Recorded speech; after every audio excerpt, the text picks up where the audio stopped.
slečna sa volá? Lula! Lula bude fackať chalana, ktorý sa volá? Tomáš! Takže Lula a Tomáš. Lula ešte raz. Platí iba prvá facka, OK? Ready? Yeah. 3, 2, 1, poď! Ja by som dal 2,5 boda. 2,5 boda. Nebolo to hviezdne, videli sme, že už aj silnejšie facky. Žofia a Pečo.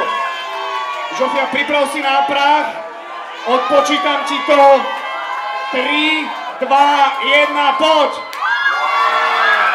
Jasný víťaz! Takže Žofia sfackala Peča a získala pre svoj tým 50 bodov a pre seba fľašu konáku. Gratulujem!